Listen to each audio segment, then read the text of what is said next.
వచ్చింది అనేది నాకు. రైట్ సాహిబ్ గారు నమస్కారం. పవన్ గారు నమస్తే అండి. రైట్, దీంట్లో నిజంగా చెప్పాలంటే ఈ పట్టుబడ్డటువంటి వ్యక్తుల్లో కూడా అంటే ఎట్లా జరిగిందో ఏంటో ఏందో కానీ ఇందాక కోటేశ్వరరావు గారు అన్నట్టుగా అంటే ఆ విధంగా మరి అప్పుడు వైసీపీ నుంచే దీంట్లోకి రావడం, వాళ్ళు అప్పటి నుంచే కంటిన్యూ చేస్తూ ఉండడం, ఇవన్నీ కూడా మరి అప్పుడు ఎందుకు చూడలేరనే ఒక అంశం. తర్వాత ప్రస్తుతం అయితే సిట్ వేశారు. సో దీనికి సంబంధించి మొత్తం కూటమి ప్రభుత్వం పైన బురద జల్లే ప్రయత్నం వైసీపీ అయితే చేస్తుంది. పవన్ గారు సార్, తమరికి ప్యానెల్లో ఉన్నటువంటి సీనియర్ అనలిస్టు మన్నే కోటేశ్వరరావు గారికి, జనసేన మిత్రులు రామదాస్ చౌదరి గారికి, ఏబిఎన్ వీక్షకులందరికీ కూడా నమస్కారం అండి. ఇప్పుడు మనం చరిత్రలో చూసుకుంటా ఉంటాం, ఎక్కడన్నా కానీ తవ్వకాలు జరిగినప్పుడు ఆది మానవుల అవశేషాలు బయటపడతా ఉంటాయి. అలాగే ఆంధ్రప్రదేశ్లో ఈ లిక్కర్ స్కామ్కు సంబంధించి ఏదైనా కానీ ఇష్యూ జరుగుతున్నప్పుడు వైకాపా నాయకుల యొక్క మూలాలు బయటపడుతూ ఉన్నాయి. ప్రధానంగా ఈ మొలకల చెరువు ఇష్యూలో అక్కడ ఉన్నటువంటి అధికారులు కొంతమంది కొన్ని షాపుల్లో ఎందుకని చీప్ లిక్కర్ అంటారండి, 90 రూపాయల నుంచి 130 రూపాయల మధ్య ఉండేటువంటి ఆ బాటిల్స్ ని చీప్ లిక్కర్ అంటారు. ఆ అమ్మకాలు గణనీయంగా తగ్గిపోయింది.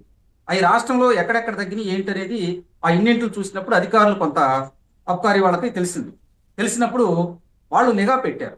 నిఘా పెట్టిన తర్వాత ఏమైందంటే పలానా చోట్ల ఎట్ట నకిలీ మద్యం తయారు చేస్తున్నారు అనేటువంటి అనుమానాలు ఉన్నాయి అని చెప్పి కొంతమంది అధికారులు తెలియజేసినప్పుడు ఆ అధికారులు వీళ్ళతో కలిసి రైడ్ చేస్తే దొరికినాయండి. వాస్తవం ఏంటంటే ఒక ప్రభుత్వం అధికారంలో ఉన్నప్పుడు ఏదైనా ఇష్యూ జరిగినప్పుడు ఆ ప్రభుత్వమే అనుకుని నడిపిస్తే ఇట్లా రైడ్లు జరగవు. దానికి ఉదాహరణ ఏంటంటే వైకాపా పార్టీ అధికారంలో ఉన్నప్పుడు 5 సంవత్సరాలు మరి కల్తీ మద్యం ఈస్ట్ గోదావరి కావచ్చు, వెస్ట్ గోదావరి కావచ్చు, రాయలసీమ కావచ్చు, అనంతపురంలో కావచ్చు, చాలా చోట్ల వాళ్ళు కల్తీ మద్యాన్ని ఎక్సైజ్ డిపార్ట్మెంట్ నే నిర్వీర్యం చేశారు కదా సార్. దాంట్లో సోదాలు లేవు, ఎక్కడ దీనికి సంబంధించి సెర్చ్లు లేవు, ఏవి లేవు. దీంట్లో ఏంటంటే గత వైకాపా ప్రభుత్వంలో ఉన్నటువంటి ఏదైతే ఆ లిక్కర్ దుకాణాలు మొత్తం కూడా ఆ రోజు ప్రభుత్వమే నడిపింది. ఆ రోజు ప్రభుత్వమే దగ్గర నుండి సరఫరా చేసింది. అంటే మేము చాలా సందర్భాల్లో చెప్పాం, మైన్స్, ల్యాండ్, శాండ్ వీటిలో అక్రమాలు జరుగుతున్నాయి, కొన్ని చోట్ల బాటిలింగ్ చేసి కూడా నిరూపించాం. అదేవిధంగా RRR గారు అయితే కొన్ని బాటిల్స్ ని పూణే పంపించారు, అక్కడ ల్యాబుల్లో టెస్టులు చేయించారు. దానివల్ల ఏమేమి రోగాలు వస్తున్నాయో కూడా ప్రజలకు చెప్పాం.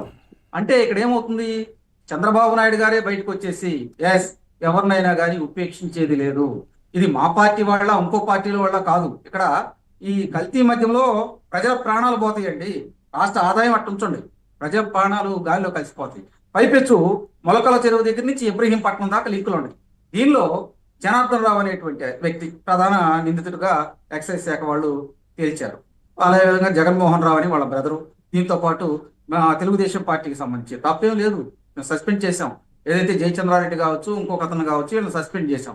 ఎందుకని ఇక్కడ ఇది కూటమి ప్రభుత్వం అనేది ఎవరైనా కానీ తప్పు చేసి ఉంటే ఉపేక్షించేది లేదు. నిన్న గౌరవ ముఖ్యమంత్రి గారు ప్రెస్ మీట్ పెట్టి చెప్పారు, ఈ విధంగా జరిగిందండి, వీళ్ళని సస్పెండ్ చేస్తున్నామని. అది ఒక ప్రభుత్వంలో ఉన్నటువంటి ముఖ్యమంత్రి గారు ఏమన్నారు, ఎవరినైనా కానీ ఉపేక్షించేది లేదు. కాబట్టి ఇటువంటి అంశాలు గత ప్రభుత్వంలో ఎక్కడ జరిగినాయా? ఇందాక రోజా గారికి మీరు ఆ వీడియో ప్లే చేసి చూపించారు.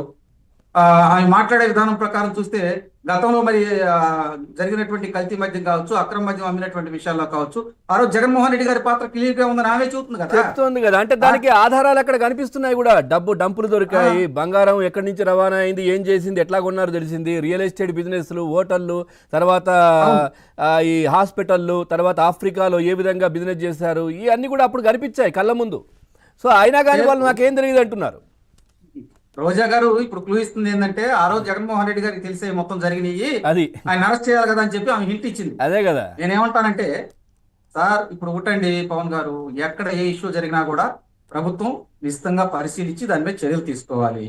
మీరు దీంట్లో కూడా కొల్లు రవీంద్ర గారు కూడా చాలా కీలకమైనటువంటి ప్రెస్ మీట్ ఇచ్చారు. ఆయన కూడా ఇక్కడ ఎవరున్నారో నాయకులు అనేది కాదు, ఈ కల్తీ మధ్య విషయంలో ఎవరున్నా కానీ బయట లాగుతాను. దీంట్లో 21 మందిని నిందితులుగా చేర్చారు.